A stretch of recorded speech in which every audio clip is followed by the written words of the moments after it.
breaking down every game, every day in Major League Baseball. This is the Baseball Betting Show. Here is your host, Greg Peterson. Warm and friendly hello, welcome to lovely Las Vegas for the Baseball Betting Show with myself, Greg Peterson, now part of the VSiN Family Podcast. We've got an excellent podcast for you as we're going to be joined in segment number 2 by one of our good friends. We're chatting it up with Curtis Rogers of 710 Seattle Sports. Have to take a look at what we've got for the Seattle Mariners here coming into the deadline. We have to take a look at this very, very murky American League landscape and how big this series is for the Mariners going against the Dodgers in the final segment. Going to get you guys picks and analysis on every game on the betting board for this Baseball Wednesday as we touch them all. If you have a question, comment, segment idea, what have you for this podcast, you have one of two ways to be able to fire those in. First one is my Twitter/X timeline at gunit_D1. Keep in mind, largely naming does not matter, so as per usual, please send these into the timeline.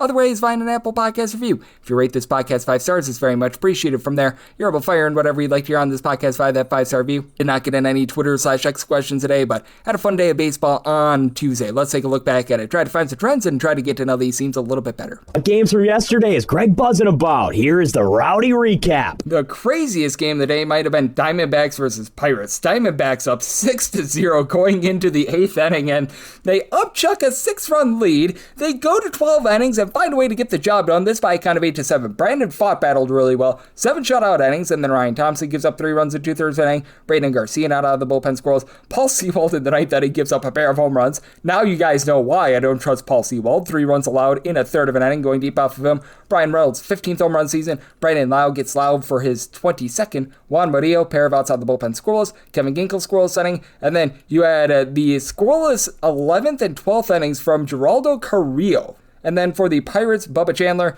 not great for him. 5 runs, 4 of which were earned, give it up in 4 innings. Isaac Manson, he gives up a run in an inning. Brian Nizer, 2 1/3 inning scoreless. Ron Marinaccio, a scoreless inning. Gregory Soto, he gives up an unearned run in his inning work. And then Wilbur Dotel gives up an unearned run in 2 innings of work, but damage was done.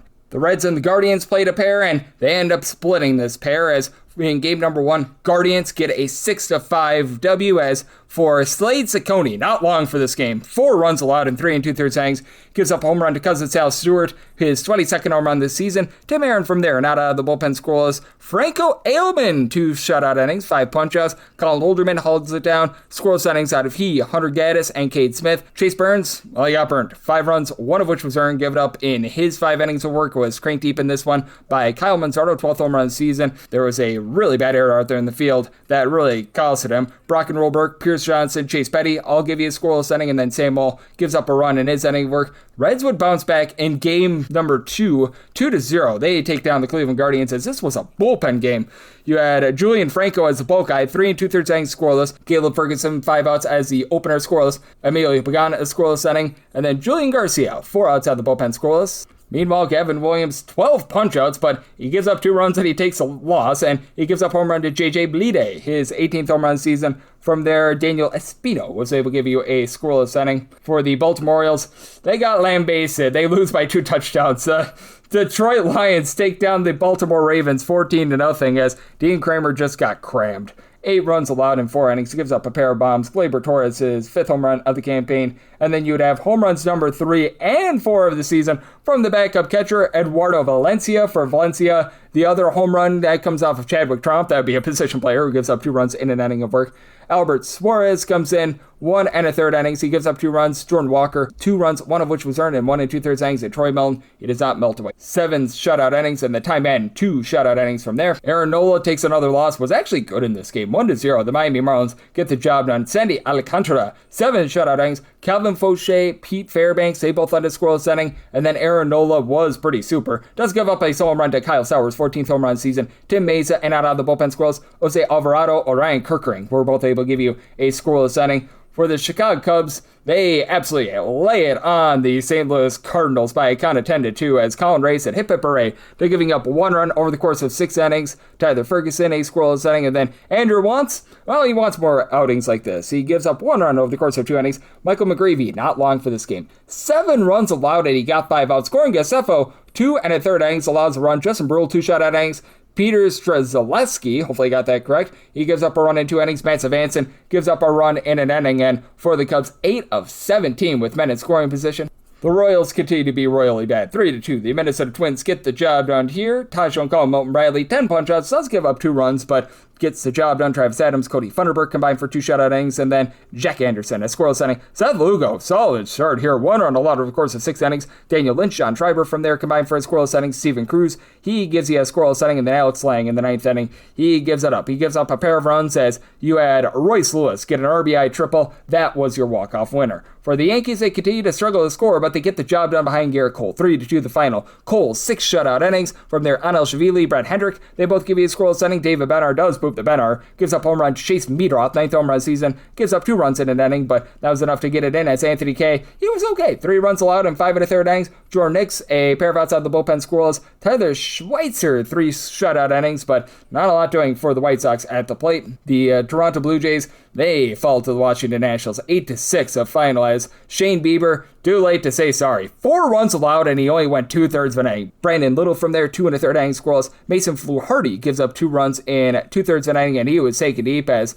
it was home run number 22 of the season for Luis Robert. Dylan Cruz a little bit later on, his 9th home run of the season. That comes off of CJ Van Eyck. For Van Eyck, he gives up that solo home run, and in total, in 3 1/3 innings, gives up 2 runs, 1 of which was earned, and then you were able to get a scoreless inning of Jeff Hoffman. Cade Cavalli, pretty solid year, 3 runs, 2 of which were earned in 6 innings, was taken deep by Kazuma Okamoto, 24th home run of the campaign.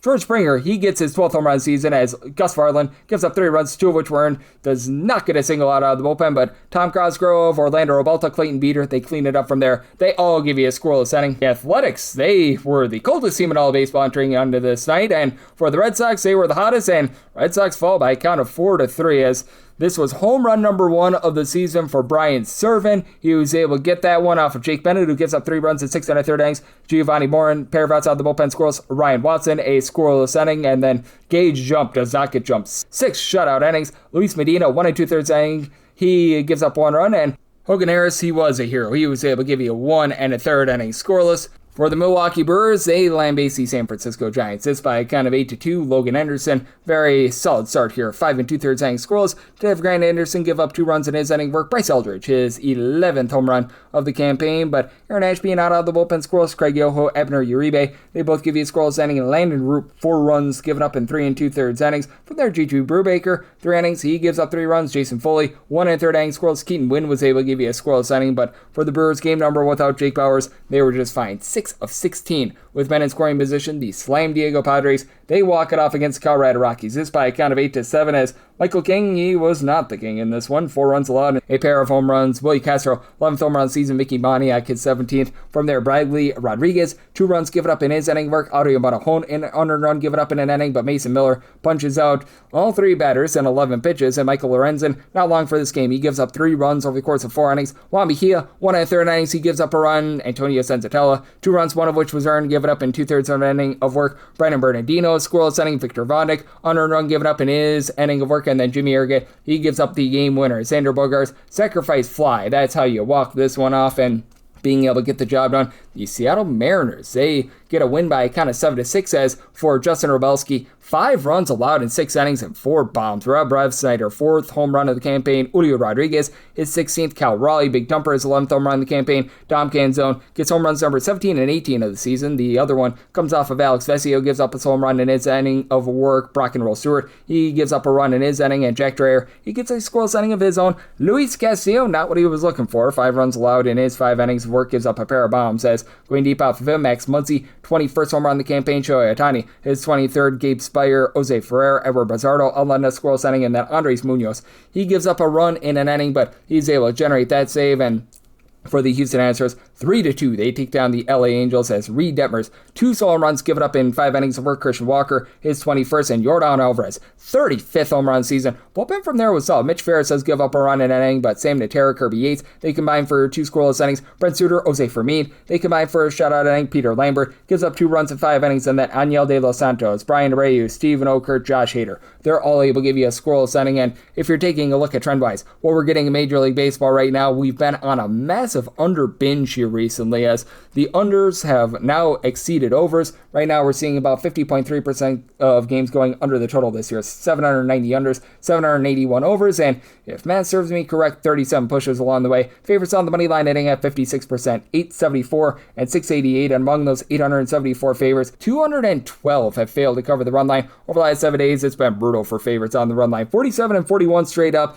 18 failed to cover the run line, 51 overs, 38 overs, and a push along the way in the last 7 days. So 57.3% hit rate through the under, and over the last 30 days, the under rate a little bit over 53%. 184 unders, 163 overs, and we have seen along the way, if I'm not mistaken, 14 pushes, and favorites on the money line, 57.6% over the last 30 days, 197 and 145, with 49 failing to cover the run line. So that's what we're seeing in baseball right now, and that's what we're getting trend-wise. Coming next, let's chat it up with our good friend Curtis Rogers of 710 Seattle Sports right here on the Baseball Betting Show. Myself, Greg Peterson, now a part of the Beats Family Podcast.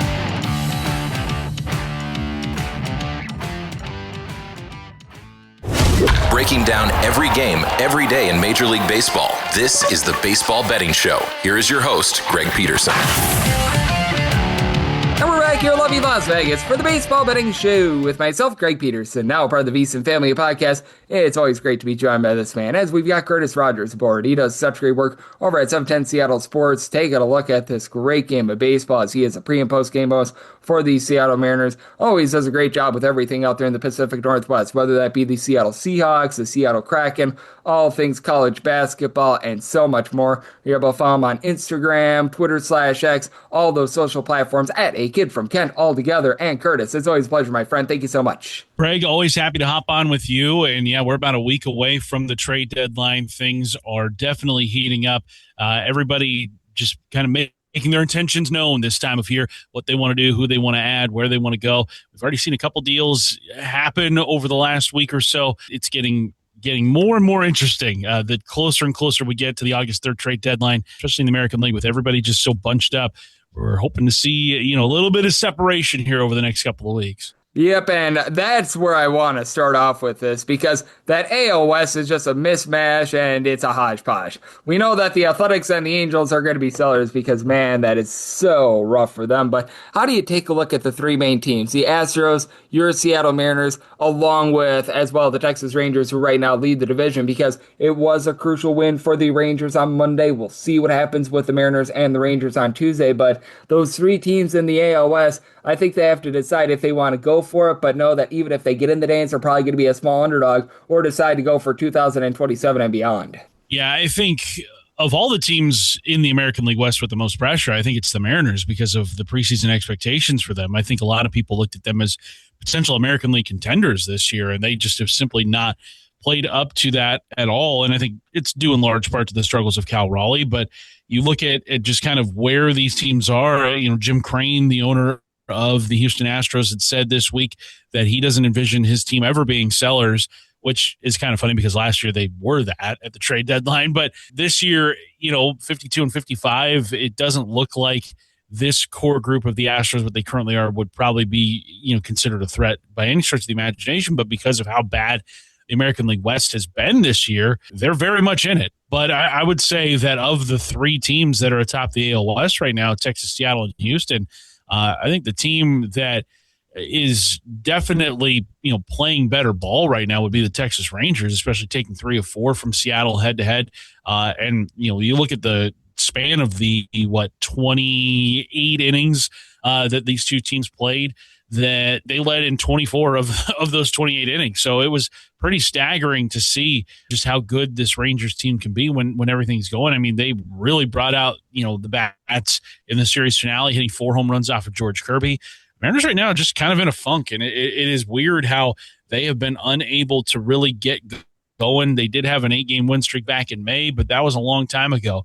And all 4 of their big bats, Randy Rosarena, Josh Naylor, Julio Rodriguez, and Cal Raleigh, none of them have been hot at the same time. It feels like, one gets hot, the other 3 are ice cold, or all 4 are cold at the same time. So it has really been a tough go of it for the Mariners offensively. Tough go of it so much that they dismissed assistant hitting coach Bobby Magallanes last week. So maybe a change on the coaching staff is what can unlock the offense. But right now, Texas seems to be a team that I would definitely, concern myself with, especially in the American League West, because I think Texas has a good enough pitching staff. You just got to get the bats going, and I think they're going to be active for sure over the next week, especially now that it's kind of like, well, here you are in first place this close to the deadline.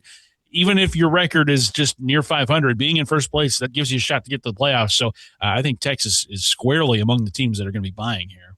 Yep, and how much do you just take a look at the track record of the Rangers buying in past years as well? Because even last year, that was not a good year for them, and yet they still bought. Brought in Merrill Kelly at the trade deadline, and this is a team that just stubbornly, it feels like, is never going to be sellers. Right, exactly. And you mentioned just their history at the trade deadline. What was it, 2023, when they brought in Max Scherzer at the deadline? You know, it was a big name. It was a need of theirs, especially with the injuries sustained to the rest of their pitching staff. They were able to get him, and, you know, they were able to, you know, like you said, Merrill Kelly last year, getting him from the Diamondbacks is a team that has been very aggressive in the moves made by GM Chris Young over the last few years.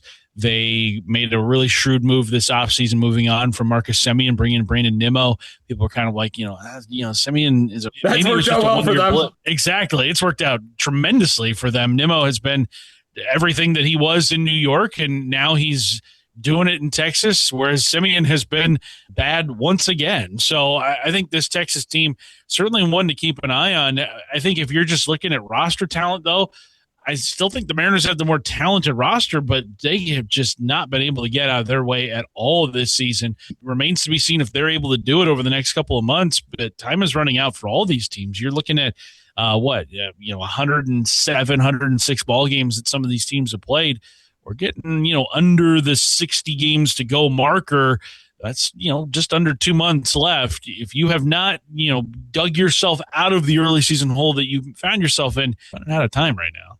Yep, I am right there with you, and that is going to be so fascinating to say the least. As Curtis Rogers, who does such great work over at 710 Seattle Sports, he's joining me right here on the Baseball Betting Show, and just across the American League, we've got so many crucial series that are going to be coming up over the next few days. That Rangers versus Rays series, whether you're a fan of the Rangers, the Mariners, or the Astros, certainly all eyes there. Orioles and Tigers, those are two teams that have no idea what they want to be doing in general. Like, the Mariners are on the road against the Dodgers for this, so man, not necessarily the series that you want in terms of the trade deadline looming, but how do you take a look at this upcoming series? Because we're going to do this after knowing what happened on Tuesday, but for Wednesday, it looks like things are setting up for the Mariners to probably be throwing Emerson Hancock, I would think, and then Thursday, Bryce Miller, so they're sending out their big guns, and in my opinion, as daunting as it sounds, the Mariners need to try to find a way to salvage this series, in my opinion. Yeah, it's interesting because you look at the pitching matchups in this series, and I wouldn't say that the Mariners, in terms of pitching, in terms of starting pitching at least,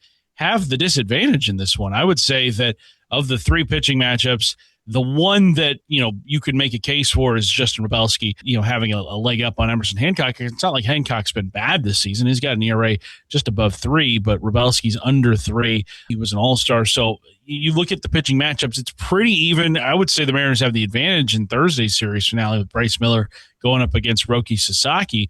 The Mariners pitching, though, has been kind of cold, though, as of late. They gave up 20 earned runs in that series against the Texas Rangers, so hopefully a bounce back here.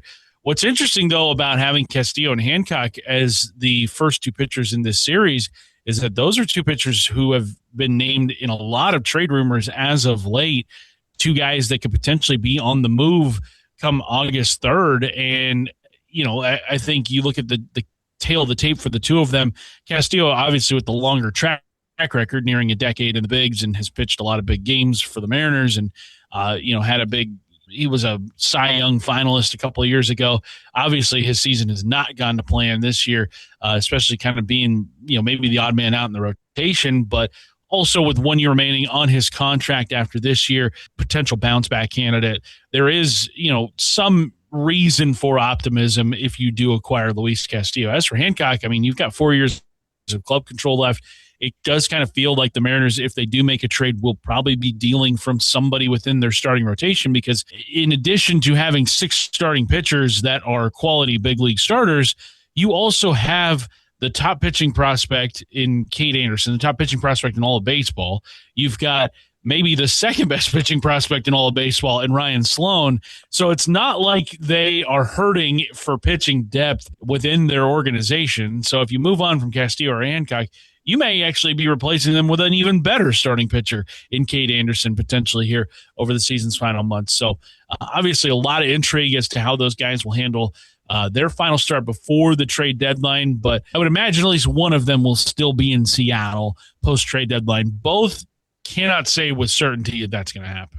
Yep, that is going to be really interesting to look at, to say the least, because the Mariners have been going with a six-man rotation at times this season as well. So they're having a tough time finding starts for all these guys. As Curtis Rogers, who does such great work over at 710 Seattle Sports, he's joining me right here on the Baseball Betting Show. And no doubt about it, that's going to be a really interesting series that's coming up. And outside the ALS, how do you take a look at the entire American League? Because I mentioned it, that Orioles versus Tigers series is so interesting. We talk about the ALS being so down. Man, the AL Central is right there with the White Sox of all teams right now looking like the strongest team in the division. The AL East, you've got the Yankees and the Rays. They feel pretty fortified, and obviously the Red Sox have come on strong. But, I mean, even with a Red Sox strong surge, it was just a few weeks ago that team was 10 games below 500 as well. And we've talked about it on the podcast before, and I think that's worth bringing up again.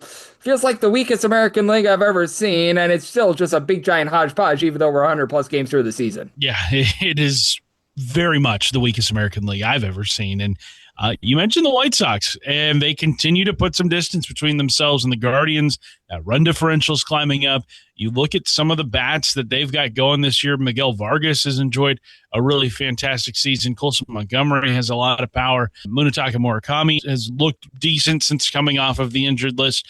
But, they've also got guys like Sam Antonacci who've played really well. Chase Maidroth, Tristan Peters, the former Savannah Banana, who has looked really good this season. Didn't know that was possible. You got just so many guys that I think a lot of baseball fans would have no clue who they are, coming across their screen, but they have just really good talent this season. You'll look at their starting pitching as well. Sean Burke has looked really good. Davis Martin got off to a really hot start this season. He's cooled down a little bit, but has still put up some pretty good numbers. Anthony Kay, another guy. Eric Fetty enjoying a rebound season in Chicago. It's funny how his best years have come with the White Sox, and anytime he goes elsewhere, things kind of blow up on him. But he's a good back end of the rotation guy right now for them. So yeah, I think the White Sox are very respectable in terms of just a team worth paying attention to outside of the American League East. And as for that AL East, I mean, gosh, the Red Sox have been playing the best ball of anybody in the American League, but again, they're just a couple of games there's a couple of games over 500 at this point. Like, it is still a long way to go. And, crazy that they had a 15-game win streak and it barely put them above 500. That just kind of goes to show how bad they are. But it also goes to show, how quickly things can change in the American League. Am I counting up the Toronto Blue Jays after the start to the season they've had? Yeah, I'm getting there, but they still have a ton of talent on that roster. Vlad Guerrero Jr., the power outage he has had this season is so inexplicable. No home runs at home this year. That is, I think, the craziest stat of any player in the big leagues this year. I say that as somebody who watches Cal Raleigh every single day, seeing the drop off that he's had in his production, but no home runs for Vlad Jr. at home this year. That's insane. He is one of the best power hitters in baseball, and yet he has been silent at Rogers Center this year. Crazy stuff. But this 2026 season in the American League, Greg, nothing is predictable. Yep, nothing is predictable whatsoever. And just overall, outside the Red Sox, because, they entered into Monday, I believe, 17-2 in their last 19 games. This could be in the National League as well. Is there a team or two that you just look at and you're feeling good about them entering in the trade deadline, and you think that they might be able to make some noise here over the next month or two? I think one team that is going to make some noise at the deadline, I think the Phillies will. I think they're definitely a team that has always been aggressive. Last year, they added Duran in their bullpen. Definitely worth monitoring what they're able to do at the deadline. The Cubs are going to be an interesting one because you look at sort of the pieces that they have dangled, and it's guys in their lineup, and it's not like the Cubs are a bad team by any stretch of the imagination. They're firmly in the wild card chase in the National League, but you look at names like, say, a Suzuki could potentially get moved. Look at just kind of what they need right now, and starting pitching would be a big help for them and able to get some of those guys going. I mean, Shota Imanaga is their best starting pitcher right now, but outside of him, I mean, it is really bad. I believe Jameson Taillon was shut down for the rest of the season. Matthew Boyd coming back from that meniscus injury earlier in the season. They've tried it with David Peterson, who they acquired from the Mets, and yeah, exactly. Your cousin. You'll see him at the family reunion this upcoming off season. But he has been just kind of what he was with the Mets, and that's not a very good starting pitcher. So Cubs really need starting pitching help. So maybe there's a guy or two in that starting lineup, but there's that they could dangle. Suzuki is an interesting one because, I mean, you look at his production this season, 18 home runs. Like, he's been really, really good this year.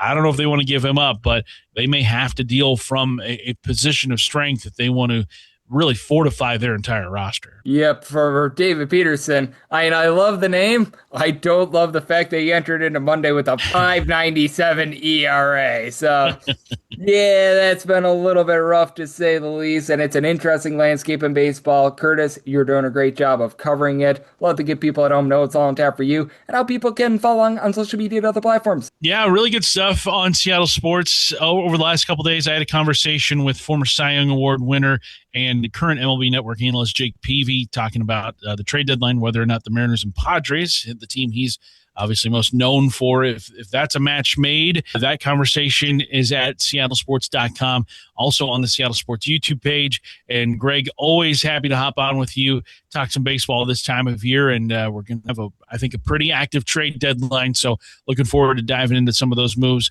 with you and just how this pennant race is shaping up. We were less than about 60 games to go, so things are really heating up on the field.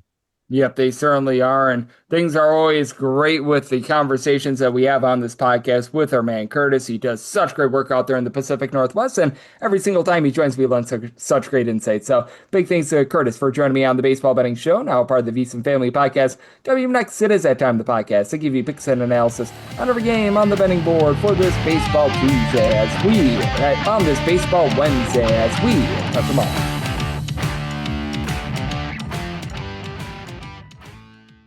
Breaking down every game, every day in Major League Baseball. This is the Baseball Betting Show. Here is your host, Greg Peterson. And we're back here in lovely Las Vegas for the Baseball Betting Show with myself, Greg Peterson, now part of the VSiN Family Podcast.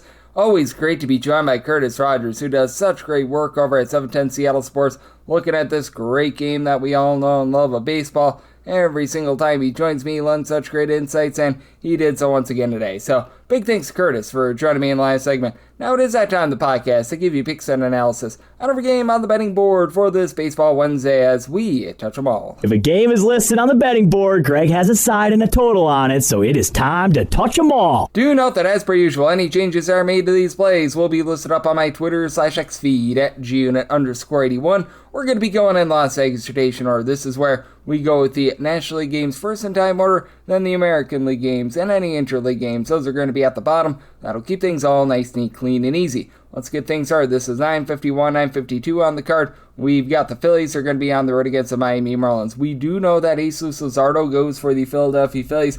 It is currently listed as old to be determined right now for the Miami Marlins.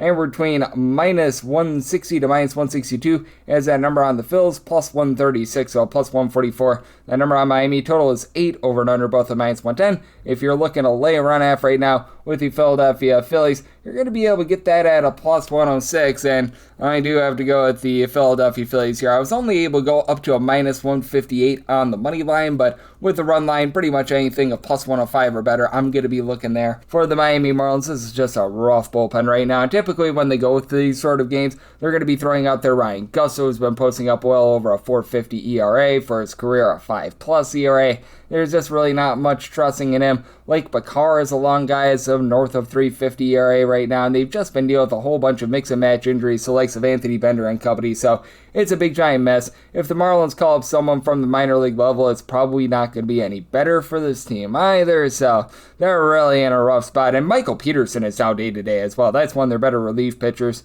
Meanwhile, for the Miami Marlins, just on a team that's generating a lot of offense right now, Roberto Hernandez is right now your top man with regards to deep ball. He's been able to give you 15 home runs this year. They did get to Aaron Nola yesterday, but that's not really saying much. Kyle Stowers is up to 14 home runs. Liam Hicks about a 355 on base. The strength of this team has really been stealing bases. Xavier Edwards has been able to give you about a 370 on base, 14 plus home bases out of him. And then Otto Lopez, Jacob Marcy, Asterio Ruiz, I'll give you 18 plus home bases. Marcy needs to hit better than a 199, but Otto Lopez hitting well above a 300. Then on the flip side for the Phillies, this has been a bottom 5 offense in terms of run creation away from them. They just have not been able to figure out that right field spot with Gabriel Raconis and company. They added Olis Garcia. That's been rough, and Alec Boehm just has not hit this year. year. Trey Turner, Bryson Stott, these guys have been a little bit better, but it's really your big three. Bryce Harper, along with Brandon Marsh and Kyle Schwarber. Schwarber, 33 Schwarber bombs this year, but was out the lineup yesterday. Harper, 20-plus home runs, 360 on base. Brandon Marsh hitting for 15-plus bombs, hitting over 280, and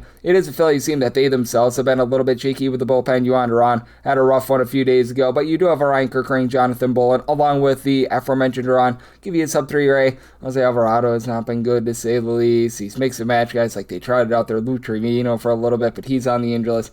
That's been a little bit less than savory, and do think that Jesus Luzardo going to be able to go out there, give you a good start. His swing and miss stuff has been way up this year. He's hovering right around about 11 strikeouts per 9 innings. Does a good job in terms of keeping the ball in the yard, giving up 0.8 home runs per 9 innings, 331 ERA, 292 fielding dependent. So with the Phillies, want to go up to a plus 105 on that run line, and with regards to this total, I semi-total it at 8.4, so 8 or less in on the over. 953, 954 on the card. The Diamondbacks are going to be on the road against the Pirates as Jared Jones goes for the Buccos and Eduardo Rodriguez goes for the Snakes. And the Snakes are on a plane to being an underdog between plus 114 to a plus 118. Meanwhile, with the Buccos, you're going to be finding them anywhere between minus 134 to a minus 140. 8.5 is the total. Under is minus 115, and the over is minus 105. And when it comes down to this one, I did set the Pirates at a minus 147. I'm going to be in on that money line for Eduardo Rodriguez. I just think that he's doing for a lot of regression. 3.2 walks, 6.3 strikeouts per 9 innings. A really nice 2.62 ERA,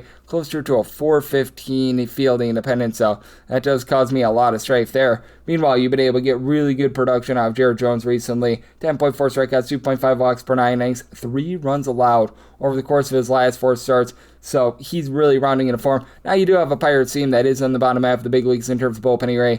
Justin Lawrence was DFA because he was so bad. You've had Dennis Santana be all sorts of shaky. Evan Sisk, perhaps their best relief pitcher, is currently on the injury list, so that's a little bit of issue. And then for the Arizona Diamondbacks, I mean, guys not named Paul Sewald have been relatively solid. I just don't trust in Paul Sewald, but that said, you've been able to have these guys like a Braden Garcia, Juan Murillo, throwing their Jonathan Loaiza, Ryan Thompson, all be able to give you a sub 350 ERA. Even Kevin Ginkel has not been too bad. You just don't have a lot of pop with this lineup. For Ketel Marte of the Marte Parte, he's been able to give you 18-plus home runs, hitting about a 255. Corbin Carroll's been down with that power. He's down to like 14, 15 home runs, about a 340-ish on base, and the lone other guy that has a double-figure amount of homers is Nolan Arenado. Tim Tebow has not been great at the bottom lineup. Now likes of James McCann, Ryan Waldschmidt, they hit for average, but not necessarily a ton of power, and then the Pirates have been number one in the big leagues in terms of run creation at home with about 5.5 runs per game. Brandon Lau getting loud. He's been able to give you 20-plus home runs this season. And then Jake Magnum, Nick Gonzalez, they're hitting right around about a 300. Esmeralda Valdez is giving you a home run every 9 or so at bats. 380 on base out of he. Brian Reynolds, Spencer Horwitz should be back relatively soon as well. So it is a circumstance where I do think that the Pirates get the job done. I'm willing to lay up to minus 146 on the money line. And with this total, I made mine an 8.7. So I do like the 8.5 to the over. 955, 956 is going to be in conjecture with 981, 982 as it is the Atlanta Braves, and they're going to be facing off against the New York Mets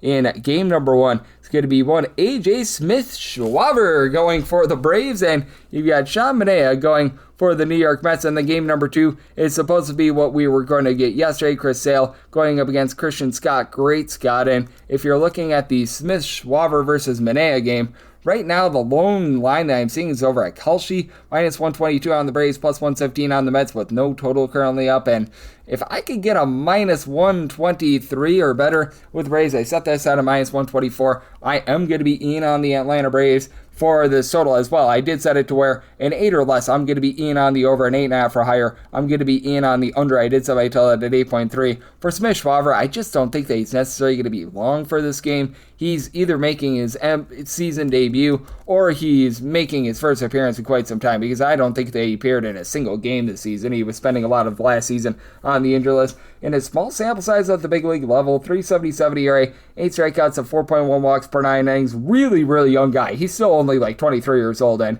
he's made appearances in 3 separate seasons. Looked good in his minor league rehab assignments, was posting up a sub-2 ERA, 10.7 strikeouts, wasn't really giving up deep ball, so I actually think that he's going to be good to go here. And for Sean Manaea, I think that he's been better than what the ERA would indicate. A 4.52 ERA, fielding dependent more around about a 4.27. The 1.3 home runs per 9 innings have been a little bit of a bugaboo for him, and things have toilet bowled for him recently. 3+ runs allowed, that includes unearned runs, in 3 out of his last 4 starts, so that's been a little bit of an issue. And when he's been at home, he's been able to keep the ball in the yard, giving up about 0.85 home runs per 9 innings. It is a Mets bullpen that is starting to really go downward because you've had Austin Moore, not necessarily be great, but Oscar Brisbane, along with Brooks Raley, AJ Minter, Luke Weaver, a lot of guys who are able to give you a sub-3.35 ERA, and then for the Atlanta Braves, they are number 1 in the National League in terms of bullpen ERA, and they are very much rested with having the day off yesterday. Tyler Kinley has seen his ERA go above 4, but DDA Fuentes, the Dylan Lee, Dylan Dodd, throwing their Raciel Iglesias, they've all been able to give you a sub-3 ERA, and for the Atlanta Braves, this team is averaging darn near 5 runs per game away from them. That is a top 4 mark in all of baseball. Drake Baldwin has been able to give you over a 360 on base, and after he was just a little bit rough coming off the injury list, he has found that swagger once again. He's back up to 20 home runs this season. Michael Harris, 19 bombs, he's hitting near 300. Albies, 18 bombs, he's been able to hit about a 260. Mauricio Dubon is hitting a 260. You got the 27 home runs on Matt Olson, so love what these guys bring to the table, and for the New York Mets, now they're without Juan Soto. That's not good, to say the least, as you've got a lot of guys that are between 10 and 12 home runs. Marcus Semien, Carson Bench, Bo Bichette, Mark Vientos, Francisco Alvarez, and Alvarez gives you about a 340 on base. Bench has been hitting about a 260 along with Bo Bichette, but you just expect more out of these guys. AJ Ewan gives you about a 340 on base, but I mean, for Vientos, a 256 on base. You have not been able to get much of anything whatsoever out of some of these mix-and-match outfielders. Tyrone Taylor's maybe been a little bit better recently, but Luis Robert having a season to forget. So I'm willing to lay up to minus 123 with the Braves, plus 125 better the Mets, and then 8 or less in on the over, 8.5 or higher the under, and then for the late game, 981, 982 for the Braves. I was willing to take about a plus 112 or better with regards to that run line. I set their money line price at a minus 149, and with this total, I was seeing 7.5s out there at the 7.5. I was willing to take a shot on the over as well, so we've got a little bit of intrigue there with Christian Scott. It's just a case where he is giving up too many walks. His walks per 9 rate is right around about a 4, and that just really had me off put there. And Chris Sale just has been one of the best pitchers in all of baseball. For Sale, if you look at the fielding independent, maybe he's doing for a little bit of regression on the 2.19 ERA, but I mean, still, guys going out there giving up 0.6 home runs, 2.1 walks per 9 innings with 11 punch-outs per 9. So as long as we could get a plus 112 or better, going to be looking at the Braves on the run line. Then 7.5 or less in on the over, and 8 or higher, I'm going to be taking a shot on that under. 957, 958 on the card. It's the Brewers. They're going to be on the road against the San Francisco Giants. Logan Webb goes for the Giants. Shane Drone is going for the Brewers, and the Brewers, who find themselves as a pretty small favorite here of anywhere between minus 116 to a minus 126, and between minus 102, seeing as good as a plus 108. That's your number on the Giants. 7.5 to 8 is the total on the 7.5 over and under, both at minus 110. On the 8, the under is minus 120. Over is even money, and if I can get a plus 112 or better on the Giants, I'll be looking there. If this goes down to a minus 112 or better, I'll be looking at the Brewers. So this is going to be a little bit dependent upon some late night line movement. When it's all said and done, I do think that I get that plus money on the Giants, but it is a little bit of a wait and see for me. I am going to be in on the 7.5 to the over, though. For Logan Webb, he always has been amazing at home. His ERA is more than a full point lower for his career when he is at home rather than away from home, and I mean, he's still really good in terms of inducing soft contact, but swinging miss stuff has been a little bit down this year. 3.98 ERA with only 7.1 strikeouts per 9 innings. That's a career low. Still only giving up about 0.7 home runs, 2.3 walks per 9 innings. And then for Shane Drone, he's been just really good this far this season. I recognize that his last start was maybe not his best, where he gave up the 5 spot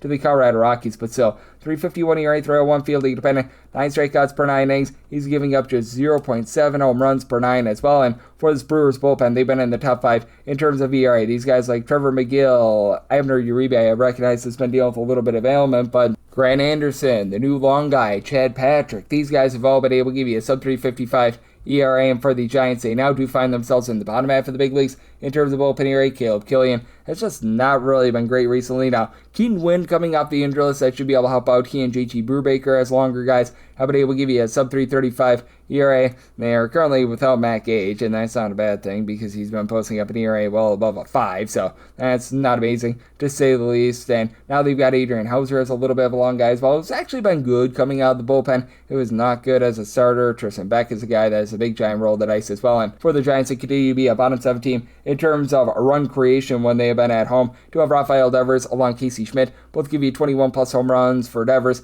He still is only hitting for about a 320 on base. Casey Schmidt has been hitting closer to about a 270. Jungle Lee, Luis Reyes, these are a pair of guys hitting a 300 plus. And Bryce Eldridge still has been very solid with about a 360 on base, but we've seen a little bit of regression out of him recently. These mix and match guys at the catcher spot have been a little bit rough for the team, and for the Brewers, this team just continues to small ball you to death. Now, their leader in home runs, Jake Bauer, is probably going to be out for quite some time, which means that they've only got 3 guys on the roster with over 8 home runs. William Contreras, Bryce Terang, and Jackson Trio, and all 3 of these guys are hitting at least a 265. Garrett Mitchell continues to give you about a 360 on base. David Hamilton has been able to swipe 19 bags. Cooper Pratt has given you a 360 on base. Gary Sanchez, 375 on base. Andrew Vaughn is hitting above a 300. So I do think that with the Brewers, they're going to do a nice job of mixing and matching you to the over. And with the Giants, like I said, plus 112 or better, I'll be looking there. If we could get more like a minus 110 or better, looking at the Brewers, so that'll be a little bit of a, shall we say, game time decision. And then with this total, I'm in on the over. 959, 960 on the card. The Rockies are going to be on the road against the Slam Diego Padres.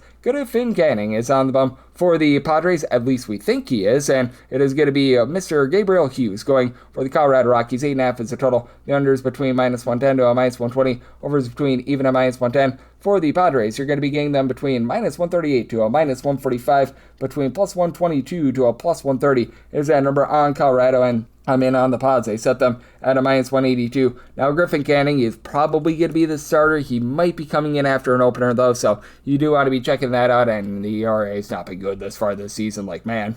Right now, he is posting up an ERA of a 6.97 with 1.6 home runs, 4.6 walks per 9 innings, but he is still getting 9 strikeouts per 9 innings, 523 fielding dependent, does point towards positivity. It is a Padres team that they continue to be absolutely tremendous in the bullpen, even with Jason Adam dealing with an injury. You've got Adrian Morejon, Yuki Matsui, Wadi Peralta, give you a sub-350 ERA, and then Mason Miller has been the best closer in all baseball, and well, the Rockies are not that. The Rockies are currently dead sinking last in terms of their bullpen ERA in the National League, as you just have had so many guys be rough for this team. You've had a pair of guys from Brenner Bernardino along with Antonio Senzatella actually be halfway okay in this bullpen, but Juan Mejia, Victor Vodnik, Jaden Hill, just so many schlubs in this bullpen. And for the Rockies, they've been much better with their offense away from home this season. Hunter Goodman is a good man, 31 home runs, and over half of them have come away from him. Mickey Moniak, 16 bombs, he's hitting at 275. TJ Bromfield, Jake McCarthy, these are a pair of guys hitting at 300. Troy Johnson has been able to move line. Kyle Karros, 360 on base, so that's been very nice to be able to see. And then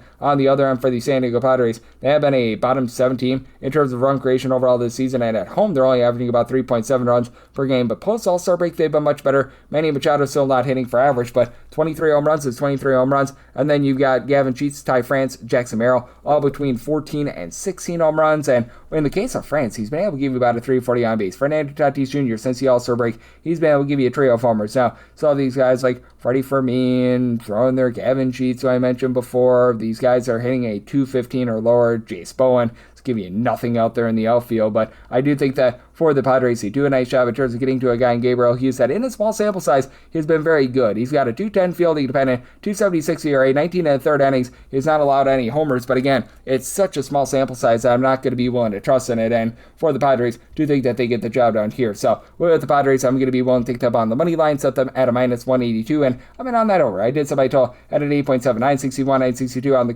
card. The Cubs, they're going to be on the road against the St. Louis Cardinals, as Dustin May hopes that it's Mayday for the Cubs, and Mr. Matthew Boyd goes for the Cubs. Cubs are between minus 112 to a minus 120, even money to minus 105. Then number on St. Louis, 8 to 8.5 is the total on the 8. Over and under, both at minus 110 on the 8.5. Under is minus 120, and the over is even money. And I'm going to be in on the over. I did somebody told at an 8.9. Recognize that this is a little bit of a roll of the dice because the St. Louis Cardinals, they are a top 3 team in terms of run creation away from home. They're averaging right around about like 5.5 runs per game when they're away from home. At home, they're averaging less than 3.9 runs per game. That's a bottom 5 mark in all baseball, but you do have a guy in Matthew Boyd that I really just don't trust in whatsoever. For Matthew Boyd, it's a case where he should be doing for positivity. If you take a look at the fielding independent numbers, says for the season, 381 ERA, 365 fielding independent, 8.4 strikeouts, 0.9 home runs allowed per 9 innings, but you look at the 6 starts since he's come off the injury list, he has not been the same man, down to about 6.2 strikeouts per 9 innings, giving up a tad over 1 home run per 9 innings, and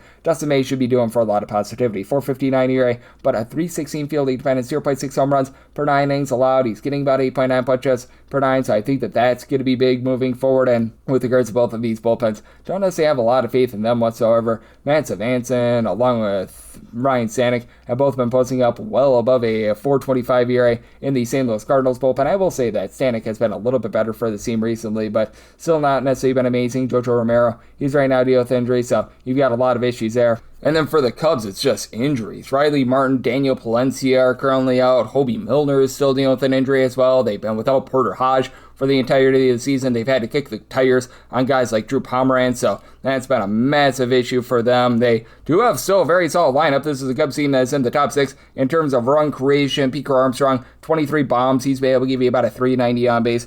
You have Michael Busch, who's been able to give you about a 365 on base. He doesn't necessarily hit for the world's greatest average, but Seiya Suzuki, Ian Happ, 18 home runs apiece, and then Dansby Swanson. He's been much better recently. Still only about a 299 on base for the season, but 16 home runs, and it does feel like it's kicking up a little bit there, so I'm going to be in on the overhand. For the Cardinals, it's been very wackadoo with their home and road splits. A top 5 team in terms of run creation when they've been away from home, at home a bottom 5 team, but I do think that this irons out, even though St. Louis is a little bit more of a pitcher-friendly ballpark. J.J. Weatherall, Jordan Walker, Alec Burleson, all between about a 340 to a 350 on base. Throw in there Lars Zupar as well, and Walker, 20 plus home runs. Alec Burleson, J.J. Weatherall, they both been able to give you 15 plus home runs. Stefan Herrera is up to about a 365 on base, and with the Cubs, I do think that they're going to get a little bit of a lackluster start here from Matthew Boyd, so it's a circumstance where I'm going to be willing to take a shot here on the money line of the Cardinals, set them at a minus 123, and like the over, set my total at an 8.9. 963, 964 on the card. The Orioles are going to be on the road against the Tigers as Tariq Skubal is on the bum for the Tigres, and Trevor Rogers, he's in the neighborhood for the Orioles. The Orioles do find themselves as a mondo underdog here, as you're catching them right now anywhere between plus 139 to a plus 150, minus 155, seeing as high as a minus 178. That number currently on the Tigers, 8 is a total, over and under both minus 110, and I do like the under here. I set my total more around a 7.3. For Tariq Skubal, he's back to being the guy that we all know and love. Strikeout to walk ratio of an 8.5, 270 ERA, 268 fielding independent. He has given up 1 home run per 9 innings. Took him a few starts coming off of injury to be able to find it once again, but he has been able to find it once again, and when Tariq Skubal has been out there in Detroit, who knows how many starts he has left in Detroit. He has been actually a little bit worse than he has been away from home with a 3.46 ERA, but I do think that that's going to be ironing out quite a bit. And for Trevor Rogers, after he had just a brutal start to the season, he's been much better recently. He has now given up a grand total of 5 runs over the course of his last 5 starts. I don't know how long he's going to be able to keep it up because he is pitching to a lot of contact. 7.2 strikeouts per 9 innings, 0.9 home runs, and 2.8 walks per 9 innings. So he's got a 372 fielding independent, and you do have a Tigers offense that has really been struggling. You do have Gleyber Torres now back in the fold. He's been able to give you an on-base percentage and is in the neighborhood about a 275, and then you've had Riley Green along Kevin McGonigal do a good job, move the line, being able to get on base. Overall for the Tigers, 22nd in terms of run creation, getting about 4.2 runs per game. Flip side, you've got a Baltimore Orioles team that they've been much different with their offense away from home rather than at home, about 4.8 runs per game at home, less than 4.4 runs per game away from home. Pete Alonso, he's been able to do a rock-solid job giving this team 20-plus home runs, up to about a 345 on base. Now it's complete domination yesterday, what we saw out there in Detroit. Gunnar Henderson, he has been able to give you 18-plus home runs. His on-base percentage is more around about a 290, and then you've got Leody Taveras, Kobe Mayo, Colton Cowser, Tyler O'Neill, so many guys at the bottom of the fold that are hitting below a 230. Jackson Holday, though, all of a sudden very much putting it together for this team. For the Tigers, they've been really good with their bullpen recently as well. As a matter of fact, both of these teams, the Orioles are a top 3 team in terms of bullpen ERA since June 1st. Uncle Rico Garcia, Yunier Cano have been your main guys, give you a sub 325 ERA.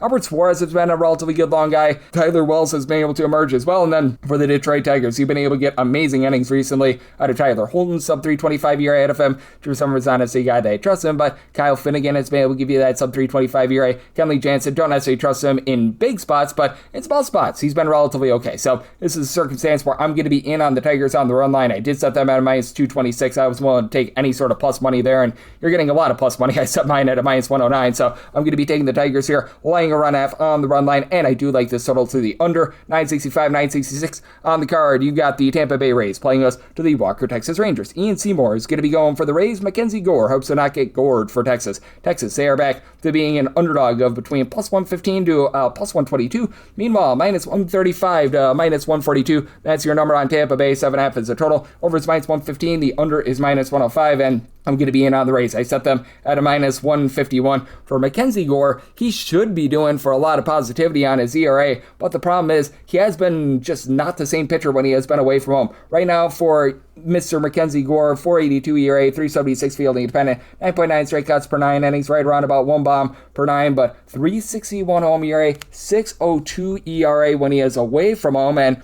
on the flip side for Ian Seymour, I do think that he's doing for some positivity as well. He's got a 4.64 ERA, but a 4.16 fielding dependent, 3.3 walks per 9 innings. It's not necessarily amazing, but it's not some sort of an outlandish number either, and he's been good with the swing and miss stuff. He's been able to get 10.5 strikeouts per 9 innings, and he's now given up 3 earned runs of fear in 4 out of his last 5 appearances. I say that because sometimes they utilize an opener for him, and when it comes to Seymour, when he has been at home this season, he lowers his ERA to a 3.89. Rangers have, by the way, been playing a bunch of overs. Going into yesterday, they had played 11 out of their last 13 games to the over. Wyatt Langford has made all the difference for the team. Now hitting above a 280. He's been able to give you double-figure amount of homers. Jock Peterson is up to 15-plus bombs, give you about a 340 on base. And this team is still dealing with a little bit of, shall we say, a power outage. You need a little bit more, shall we say, hard contact from these guys. But Jake Berger, 15-plus home runs. And then have Nicky Lopez, who's sitting at 300. Don't call his name. Alejandro Azuna has been able to give you about a 340 to a 350 on base. Ezekiel Nurin is hitting at 275. Flip side for the Rays, Yandy Diaz, Jonathan Aranda, both at a 375 plus on base with 14 plus home runs. Junior Caminero, 29 bombs, 375 on base.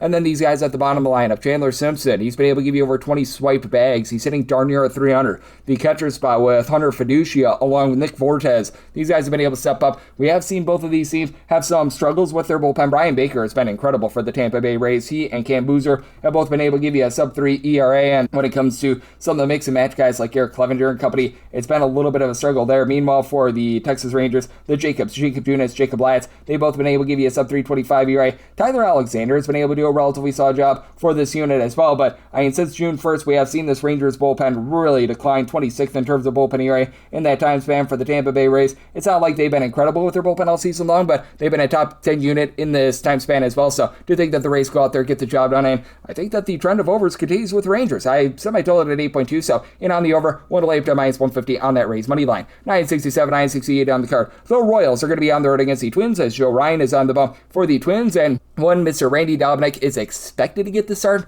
for the Royals. Right now it's listed as TBD, but we already have a few openers out there with the Minnesota Twins are between minus 170 to minus 184, plus 140 to plus 155 is that number on Kansas City. 8.5 to 9 is the total on the 8.5. Over and under anywhere between minus 105 to minus 115. That Rogue 9 has an under juice of minus 125, and the over is plus 105. And when it comes to the Twins, I was willing to take pretty much any sort of plus money on them with the run line. Right now, that run line price, seeing that at plus 120 or so, and I'm going to be willing to take a shot for Joe Ryan. I know that he's had a few less than savory starts recently. The 4 home runs that he gave up, actually the 6 home runs that he gave up against Cleveland Guardians, yeah, that was not great, but still 338 ERA, 343 fielding dependent, 10.3 strikeouts per 9 innings, and when he's been at home, he's been giving up closer to 1 home run per 9 innings. He hasn't made a start in about 8 or 9 days. Last time he went out there, he gave up the 6 bombs to the Cleveland Guardians, but I do think that he's doing for a little bit of a bounce back here. Meanwhile, if you do indeed get Randy Dobnak in some sort of capacity for the Kansas City Royals, he's actually got a 142 ERA. Holy crud, he's doing for a regression. It's a 19-inning sample size, 4.7 strikeouts, 4.3 walks per 9 innings, a 485 fielding dependent. So that's a little bit rough now for the Minnesota Twins. Byron Buxton has not necessarily been himself at the plate since coming off the injury list, but I do think that he's going to be able to round into a little bit of better form as things go along. Trevor Larnach has been moved line, 380 on base. Ryan Jeffers has been able to give you darn near 400 on base. And then Cody Clemens, Josh Bell. These guys give you a double-figure amount of homers. They don't really give you the world's greatest on base, but Bell, since June 1st, has been a much different player. And for the Royals, this team continues to be dead sinking last in terms of run creation away from home. And now they're without Bobby Witt Jr. That's not great to say the least. Carter Jensen, Jack Caglione, they've been able to flourish a little bit more. Both of these guys, 14 plus home runs. In the case of both of these guys, about a 310 on base. Salvador Perez has had like 5 home runs since the All-Star break, but man, 260 on base. You're going to need a little bit more there. Vinny Pasquantino has been very much struggling this season. And speaking of struggling, both of these bullpens are both in the bottom 6 in terms of ERA. The likes of Lucas Erceg, Alex Lang, Matt Strom, they're all posting up an ERA above a 5 for the Royals. Orioles. John Schreiber has been a little bit better recently, but still, it's not a trustworthy bullpen outside of Daniel Lynch.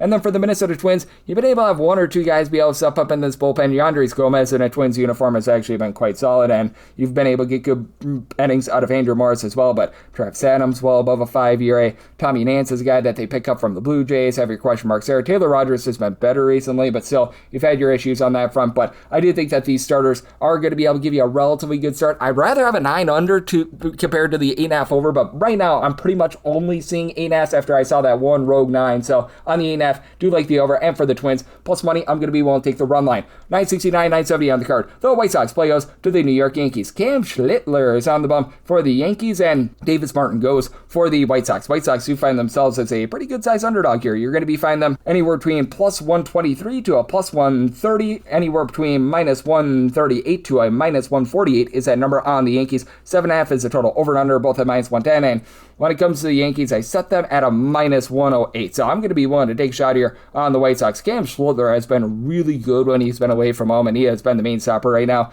for the New York Yankees at 207 ERA, fielding dependent of 259, 10.8 strikeouts, 1.7 walks per 9 innings, and when he has been away from home this season, he has actually been significantly better. For Cam Schlittler, in his road starts, 108 ERA. He is giving up closer to about 0.8 home runs per 9 innings away from home, but he has been absolutely tremendous with that regard. And Davis Martin is another guy with big-time home and road splits, but he's been much better when he's been at home rather than away from home. 3.49 ERA, fielding dependent is more around about a 3.07, half a home run allowed per 9 innings. He's getting only about 8.1 strikeouts per 9 innings. We've been seeing that wane a little bit, but still, at home, 2.34 ERA. 4.43 ERA away from home, and 1 home run allowed in 50 innings thus far this season at home with this White Sox lineup. They are a top 10 team in terms of run creation. Montaka Murakami, Colson Montgomery, along with Miguel Vargas. These have been guys that have all been able to give you 22 plus home runs this season. Sam Antinachi has been able to give you about a 370 on base. Tristan Peters continues at about a 280 for this bunch. You could use a little bit more at the catcher spot, but Chase Meadroth hitting at 275. That's been big. And for the Yankees, entering into yesterday in their last 31 games, only averaging about 3.4 runs per contest. Ben Rice, he's been incredible, 360 on base. He's been able to give you about 30 home runs, but I mean, these young guys like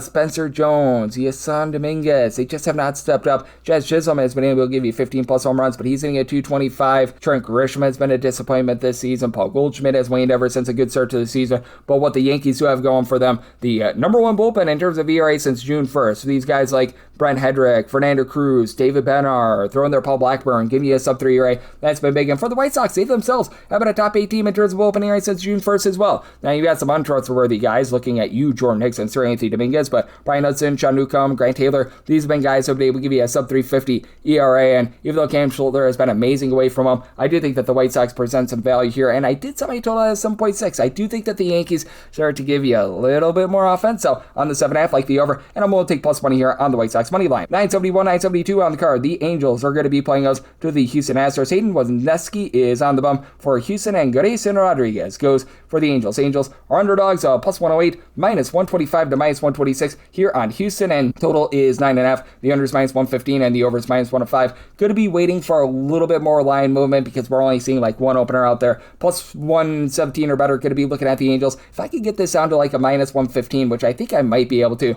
with the Astros, I'd be looking at them on the money line for Wesneski. We just have not seen him this far this season, so it's a little bit of a roll of the dice there. In his 6 appearances with Houston last year, 4.50 ERA, he was getting about 8.2 strikeouts per 9 innings. A guy that I've always thought has some upside, but in his last few years with the Chicago Cubs, he was just giving up a whole bunch of hard contact, and in his 5 minor league appearances this season, a 2.25 ERA, 9.5 strikeouts per 9 innings, so he looked relatively solid there. Now he's going to see flying bullets, but that said, for the LA Angels, this has been a unit that has not been able to produce when they've been at home on offense. As a matter of fact, they are last in the American League with about 3.7 runs per game at home, which doesn't make a ton of sense because away from home, they've been a top 10 offense with about 4.8 runs per game, and you've got Zach Neto and Mike Trout for now. Both of these guys have been able to give you 18 plus home runs this season. Don't have a ton of guys to move the line, but Nolan Schunel has been able to give you an on-base percentage that hovers in the neighborhood about a 350. Joe Sutton fired to the rain with 16 home runs. Still not giving you a lot of on-base. Wade Meckler, though, he's been about a 300. Just need more out of the catcher spot. Logan Ohapi, not happy about that. And Ori Soler down to the Mendoza slam of 200. Meanwhile, for the Astros, you just need more out of these outfielders. You've had Taylor Trammell be able to give you a little bit of help, so that's been great, but I mean, you've got these guys like Zach Cole, Zach DeZenzo, Bryce Matthews, who is currently on the injury list, Cam Walker, Joey Looper Fido, all these mix and match outfielders, Jake Myers, they're all hitting like a 230 or lower. Smith is giving you a little bit of power, and he's like the only of those guys that is doing so. Yordan Alvarez has been amazing. Over a 400 on base, 34 home runs. Isaac Paredes giving you about a 350 on base, and Jeremy Pena, he's really starting to pick it up as well. For the Astros, this has been a really good bullpen recently as well. Top 5 team in terms of bullpen ERA ever since the beginning of the month of June. You've had these guys like Steven Orker, Bennett Sosa, throw in there Josh Hader, who just came off the injury list. These guys have been able to give you a sub 350 ERA. Still have issues with Brian Abreu along with Yel De Los Santos, but AJ Blubaugh has been a solid piece as well. And then for the Angels, they toilet bowled the game on Monday, but they've honestly been a little bit better with their bullpen recently. Likes of Sam Matera, Ryan Zeprion, Chase Silseth, they've been able to give you a sub 4 ERA. Brent Suter just looks completely washed at this point, but Kirby Yates has been able to give you a few okay innings as well. And for Grayson Rodriguez, I think that he looks a little bit better here moving forward, but it has just been a brutal year for him. He's coming off of Tommy John surgery, and he's a power pitcher, and when you come off a major surgery like that, it really gets robbed. He was, for his career over with Baltimore, more around about 9.8 strikeouts per 9 innings. This year down to 6.9 strikeouts, 4.4 walks per 9 innings. Now, I did set the total at a 9.3, so at a 9.5 in on the under with the Astros, willing to lay up to minus 115 with them, plus 117 or better, looking at the Halos. 973, 974 on the card. The Red Sox are going to be on the road against the Athletics. Jacob Lopez is on the bump for the Athletics. Patrick Sandoval goes for the Red Sox, and the Red Sox find themselves as a pretty good size favorite here. You're going to be laying with them between minus 142 to a minus 156, and between plus 120 to plus 130 is entered on the Athletics. 10.5 is the total. Under is all over the place between a minus 105 to a minus 120. The overjuice, that is anywhere between even to minus 115, and I'm going to be back in on the Red Sox. I did set them at a minus 148 on the money line. Don't necessarily want the run line here because Patrick Sandoval, he has only made, I believe now, 3 starts since the beginning of the 2025 campaign. He missed all of 2025 due to injury, and he did have some shakiness when he was at the minor league level. So far, so good in his first 3 starts here with the Red Sox. 3.21 ERA. He's been able to get about 8.5 strikeouts per 9 innings. And on the flip side, man, Jacob Lopez, not good to say the least for the Athletics, as he's right now got a 6.12 ERA, 1.5 home runs, 5.6 walks per 9 innings, and he got 11 strikeouts per 9 innings last year, down to 7.4 strikeouts per 9 innings. And the Athletics bullpen since June 1st, an over 6.50 ERA, just dead sinking last in all baseball. Other than Hogan Harris, none of these guys have been any good. Brady Basso, Luis Medina, Jose Suarez, Elvis Alvarado, they're all in the building giving up a bunch of runs. Hayden Younger, above a 5 ERA. And then for the Boston Red Sox, they're a top 4 team in terms of bullpen area. The likes of Giovanni Morin, Teran Guerrero, Garrett Whitlock, they've been able to give you sub 3.25 ERA. Aroldis Chapman has been an incredible closer for the team. And when it comes to Red Sox, they are bottom 6 team in terms of run production at home, but away from home, they've been in the upper half of all of baseball. For the Red Sox, they also have reinforcements coming in with Curtis Mead making that trade, as he and Wilder Abreu are right around about 15 home runs apiece. And then with Abreu, Ceddanne Rafael, Masataka Yoshida, the currently injured Isaiah Kiner-Falefa, all between about a 320 to a 340 on base. They're looking to some like a Rami Gonzalez to be able to give them some good at-bats, but you know what you're going to get out of Volsky Torres, 22 bombs, 390 on base. And for the Athletics, top 10 team in terms of run creation at home, they are now dealing with the Shea Langoliers injury, but for Nick Kurtz, 4 on base, 21 home runs. Tyler Soderstrom, he's been amazing since the beginning of the month of June with 17 home runs, but now you're dealing with a lot of mix and match guys towards the bottom of the lineup. Henry Bolte has been really regressing. These guys at the catcher spot, you just don't have anything there. Kobe Thomas, he's not necessarily been able to give you too much, so to think that you get some domination here from the Red Sox, I like them on the money line, and I'm going to take the 10 after the over. Semi-total 10.6, 975, 976 on the card. The Blue Jays are going to be on the road against the Nationals. Zach Littell is on the bump for the Nationals. Trey Savage for the Blue Jays, and Blue Jays do find themselves as a mild favorite here, as you're going to be getting them between minus 120 to a minus 126, and between even money to plus 108. That's your number on Washington. 9.5 is the total. The under is minus 115 to minus 120. Over is between even to minus 105. For the Blue Jays, I set them at a minus 113. Right now, we're seeing a plus 108 out there on the Washington Nationals. I think when it's all said and done, I get a plus 115. So in some form or capacity, most likely looking at the Nationals on the money line. If worse comes to worse, I might just take a run half on the run line. But for Zach Littell, he's probably going to have an opener utilized for him. We've seen this happen quite a bit with him. And when he's been working behind an opener, he has been been significantly better, and the Washington Nationals have actually been decent in his starts recently. Now, they've lost each of the last 4, but I believe that they're 7-7 in their last 14, which is not bad considering this guy currently has a 5.17 ERA, 6.03 fielding dependent with 2.2 home runs per 9 innings, and you do want to be noting whether or not Zach Littell is going to have an opener come in for him, because when he's been pitching coming out of the bullpen, he's got a 2.79 ERA. His home runs per 9 rate is below 1.4. Meanwhile, as a starter, he is giving up just a hair below 3 home runs per 9 innings with a 6.64 ERA. So that's been all sorts of brutal, and for Trey Savage, he's been able to do a nice job in terms of keeping the ball in the yard. The big issue with him has been the walks. He's been giving up 4.4 walks per 9 innings, so getting about 9.2 punch-outs per 9 innings, a 3.92 ERA. Fielding dependent has been relatively in line with that, with a 4.15, but he's also been better when he has been away from home this season. 3.60 road ERA compared to a 4.20 ERA. At home for the Blue Jays, you've got Tyler Rogers, Louis Varland, who have been able to give you a sub-3 ERA, been able to get some relatively okay innings here out of Braden Fisher recently, but Brandon Little has been coming up very little. Shane Bieber did not give them the start that they were looking for yesterday as well, out after 2/3 of an inning. So this is a Blue Jays bullpen that is just absolutely tanked right now. And then for the Washington Nationals, they've been a bottom 6 team in terms of bullpen ERA as well, and they're right now dealing with injuries of PJ Poulin, along with Brad Lord, Riley Cornelio, Carson Palmquist. These are guys that have an ERA that's above a 5. Orlando Robalta, Clayton Beater, they've been relatively okay. And then for the Washington Nationals, James Wood has given you good wood, 30 bombs. He's been able to give you a 400 on base. CJ Abrams, 27 plus home runs, 370 on base. I recognize that they traded away Curtis Meade, but still, you've got Dallin Lyles been able to move line for the team. It seems Nunez has like 38 stolen bases this year. That I think has to lead all of baseball. And for the Nationals, they've been numero uno in terms of run creation. Blue Jays, dead sinking last in terms of run creation. You do have a few guys at the top of the fold, like an Nathan Lukes, along with Ernie Clement, hitting above a 280, but Fliger Jr., 343 on base with 6 home runs. You expect a little bit more there. Yoender Pinago got off to a nice start to the season, has not been himself since coming off the injured list. Don't call his name out. Yonder Kirk has been in and out. So if I can get some plus money here on the Nationals, I would think plus 113 or better. I might even go down to a plus 105 with the bullpen use of the Blue Jays. Going to be in on them. And then I did something I told you here at a 9.2 because I just don't know if the Blue Jays do their part with a 9 total. So in on the under and the Nationals here on the money line. 977, 978. The Guardians are going to be on the road against the Cincinnati Reds. Yes, we're on to Cincinnati. It's on to Brady Singer getting the start for them. Joey Cantillo goes for Cleveland. Cleveland is a favorite here of anywhere between minus 130 to a minus 140. Anywhere between plus 110 to a plus 115 is that number on Cincinnati. 9 is the total over and under. Anywhere between minus 105 to a minus 115. And give me the Reds here. I set them at a minus 111 for Cincinnati. They've had a really good production here out of Brady Singer recently. 2 earned runs or fewer, allotted 7 out of his last 9 starts. Now you look at the overall season numbers, and not necessarily been great to say the least. 453 ERA, 521 fielding dependent with 1.8 home runs allowed per 9 innings, but his recent run has been absolutely amazing from. Meanwhile, you've got a lot of walks issues with Joey Cantillo. For Cantillo, he's been posting up an ERA that's been relatively respectable at a 4.02, but 4.3 walks per 9 innings.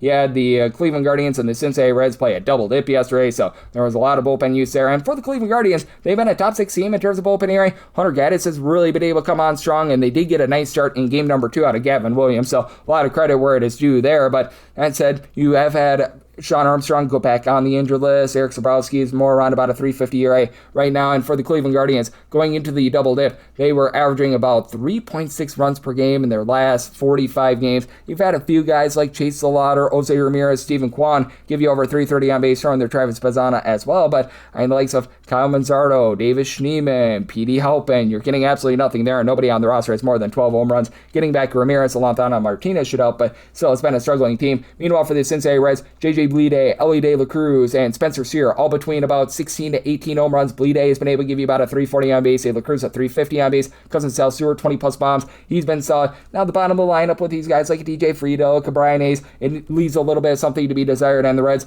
they pretty much had a bullpen game in game number 2, and they've had a lot of guys struggle out of the bullpen. Caleb Ferguson back above at 350 ERA. You've had Julio Franco not necessarily be able to give you a ton as well, but I like what I'm seeing out of the likes of TJ Antone, Brockton Rolberg. These are 2 guys that have been able to give you a sub 350 ERA. Pierce Johnson, Sam Moll, they're struggling veterans, so it makes things interesting. I just think that with the way that the Guardians are hitting, that you get an under, some I tell it at 8.8, and for the Reds, made them the minus 111 favorite, so in on the money line, wrap things up with 979, 980. The Dodgers are going to be playing us to the Mariners. Emerson Hancock goes for the M's, and you've got Eric Lauer Power going for the Dodgers. Dodgers do find themselves between minus 150 4 to a minus 144. Meanwhile, anywhere between plus 126 to a plus 135 is that number on Seattle. 9 is the total. The over is minus 120. Under is even. And for the Dodgers, set them at a minus 151 on the money line. I don't necessarily want the run line here because I like Emerson Hancock, but I'm going to be willing to take a shot here on the Dodgers, mainly because with the Seattle Mariners, this offense has not been good.